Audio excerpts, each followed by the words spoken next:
Hi, this is Kim Droptiny. I will be reading Gold Cord, The Story of a Fellowship by Amy Carmichael, and this is chapter 1. From prayer that asks that I may be sheltered from winds that beat on thee, from fearing when I should aspire, from faltering when I should climb higher, from silken self, O captain free, thy soldier who would follow thee. From subtle love of softening things, from easy choices, weakenings. Not thus are spirits fortified, not this way went the crucified. From all that dims thy Calvary, O Lamb of God, deliver me. Give me the love that leads the way, the faith that nothing can dismay, the hope no disappointments tire, the passion that will burn like fire. Let me not sink to be a clod. Make me thy fuel, flame of God. Gold, Silver, Precious Stones, Chapter 1.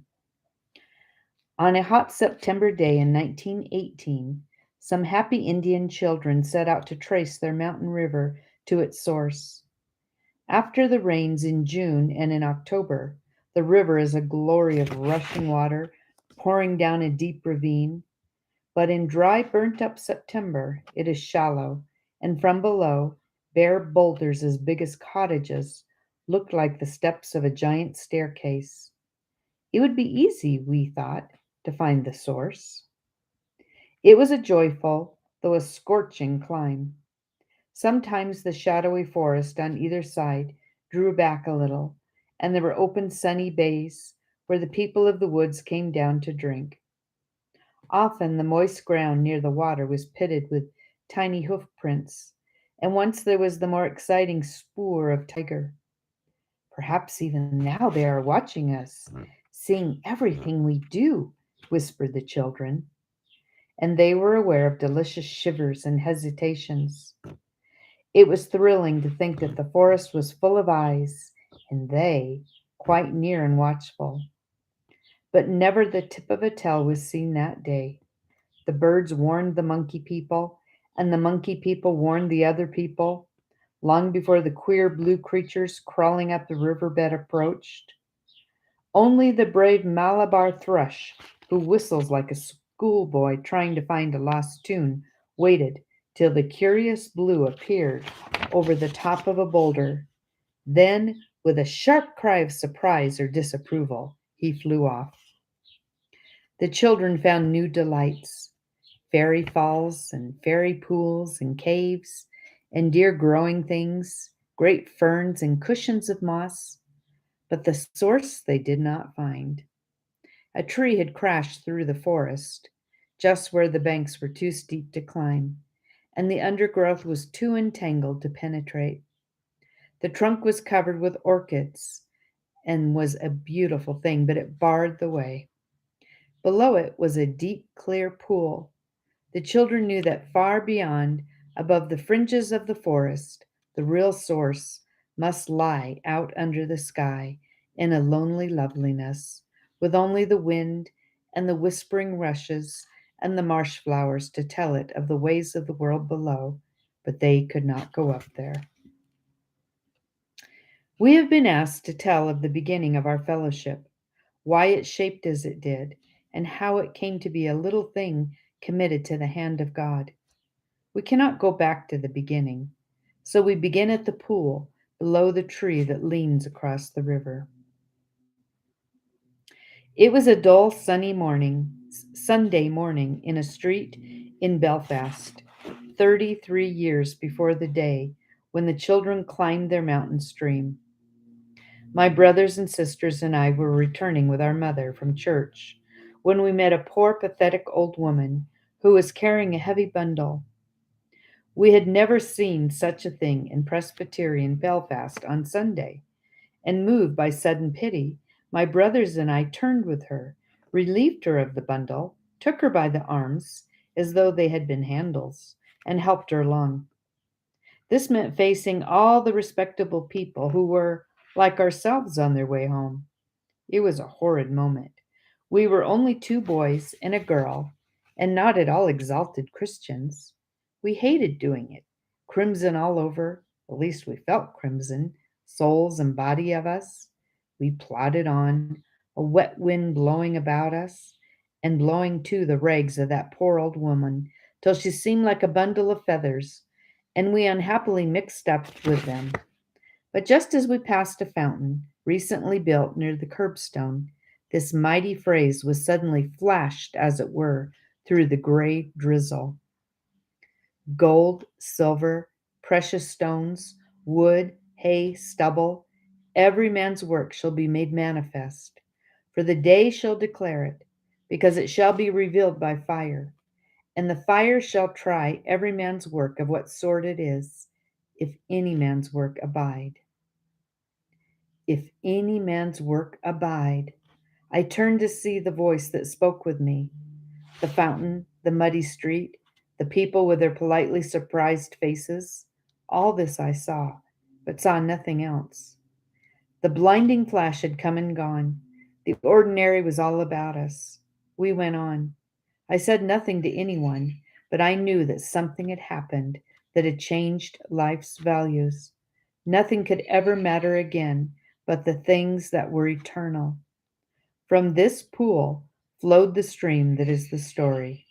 There are so many stories already in the world, and so many are splendid and great, that it is difficult to believe that it can be worth the telling. But if only I can tell it under direction, it will carry at least one quality of clear running water, sincerity. End of chapter 1. Chapter 2, influences. And every chapter begins with a quote, or 2 or 3. Before Gordon left Cairo on an expedition perhaps as hazardous as any man in this world ever undertook, he sent a short and characteristic letter to his sister. 26th of January, 1884. I leave for the Sudan tonight. I feel quite happy, for I say, if God is with me, who can or will be hurtful to me? May he be glorified. The world and the people of the Sudan be blessed. May I be the dust under his feet. Gordon and the Sudan by Bernard M. Allen. Now let me burn out for God. Henry Martin. God hold me on with a steady pace. Robert Murray McShane. Chapter 2. There must still be many on earth who remember Keswick in the 90s. That's the 1890s. Perhaps they remember, too, a little old Bible, familiar to the thousands as the only Bible the beloved chairman ever used. Many a beautiful Bible he bought for others, but for himself he wanted nothing better than that shabby, podgy little volume with its penciled Robert Wilson, 1858. In that same little old Bible, which is with me now, pasted on a blank flyleaf is a fragment from a letter. Follow no voice, not mine or any other which is not his.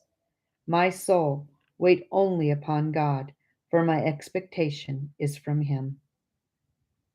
Week by week from March 3rd, 1893, till power to write failed, came the letters, written with a fine pen upon thin paper, that followed the fortunes of the convention movement in Britain and overseas.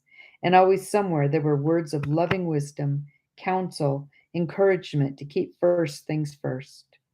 These letters that followed me to China, Japan, India, and the life that lay behind them are among the influences that have molded our fellowship. Other words followed down the years, sometimes odd words. I was staying at the China Inland Mission House, Shanghai, en route for Japan, when one morning after breakfast, the veteran missionary, Mr. J. W. Stevenson, Deputy Director of the China Inland Mission, rose from his seat at the end of one of the long tables, a tall figure in Chinese dress, with shaved head and queue. He stood for a moment silent, then, "And there was much rubbish," he said. Everyone understood. Part of the CIM compound was not quite finished, and where there is building, there is rubbish. People will try to discourage you. They will say, "Oh, your converts are all rice Christians." Don't be discouraged. Of course there is rubbish. There always is where anything is being done. Don't stop because of the rubbish. Get on with the building. On board ship, crossing from China to Japan, I heard another of those words that stick like burrs. I was traveling alone, and much against my will, had been put in the first class. This was the first class talk. A missionary? Oh, yes, you'll have a very good time. Missionaries really have, you know. But in the Matsuya band, led by Barclay F. Buxton, saint and soldier, there was something that would have surprised these friendly first class passengers. No one in Matsuyu had any desire for the life they had described. And yet, in every land, it is possible to slip into that life. God hold us to that which drew us first, when the cross was the attraction and we wanted nothing else. India, for a breakdown in Japan led to India, is a kind land to a new arrival, though how people so tired, the white faces strike a newcomer, and so often, as it seemed, overdriven too, had time to be kind, was always a marvel to me. But presently questions began to float up like bubbles slowly rising from the bottom of a pool, and they did not break and vanish as bubbles do. "Yes, it's a bit of a shock," said a nice old missionary one day, when the talk turned to the state of things in the church in general. "It's rather a drop from a missionary platform to this, but one gets used to it. At first you feel it's no earthly use to stay out at all. Then you remember it's not as bad at home, and you get accustomed to it and jog along peacefully. But I'll own it's a bit of a shock." It was. And I soon came to know that to many of us, when we first come out, there is a bit of a shock, and then gradually we get accustomed to it and even content. But somehow we seem to lose something in the process, the fine edge of the spiritual, perhaps. And sometimes we strangle our souls. And so what was offered as comfort turned to a rankling thorn. Is there any real comfort in remembering that things are as bad at home? And should we get accustomed to it? At such times, that calm CIM word about the rubbish and about getting on with the work had a steadying effect. For though there was rubbish everywhere, there was good building too. And yet, should there be so much rubbish? Our Lord had prepared us for some, but not for so much. The wheat seemed to be often crowded out by the tares. He had said, "Let both grow together until the harvest." Was it that we did not know enough to know which was which? That must often be so. But there was another side to the puzzle, and it could not be forgotten. This habit of using evident tares as mission agents, an odious word, for should we not be colleagues? What of that? Spiritual men for spiritual work was far more slogan than fact. What of the people to whom the preacher had nothing to give? The hungry sheep look up and are not fed. It was that often. "I never suspected him of conversion," was the report of a missionary on one whom he had to accept or refuse. "But by all means, let us give him the benefit of the doubt." And he was made a catechist. But what of the hungry sheep? Where did their benefit come in? Just before I came to India, the brave Danes, after patient waiting, had tried to clear their fields of salaried tares, and they had pensioned off those men and women who were manifestly not commissioned by the Spirit. The air was full of talk about this action, and many blamed it. Within a short time, those workers had been absorbed by the surrounding missions. All this meant much to me, for I had been taught the Lord's will for me, personally in this matter, in connection with the work of a little mission hall in Ireland. The book of Ezra, chapters 3 to 6, had shown the way I must go. By holding to this line, that of using as builders only those who had a spiritual call to build, the work is sure to be hindered for a time. Then cease the work of the house of God. But in the end it goes on. And as to supplies, the command of the king is, that which they have need of, let it be given them day by day without fail. As years pass, one learns to fear to be unjust. Anything hasty grows to appear unsure, and all generalizations unfair and often untrue. But there are impressions which deepen, and sometimes, with sympathetic joy, we see others move to the same ends.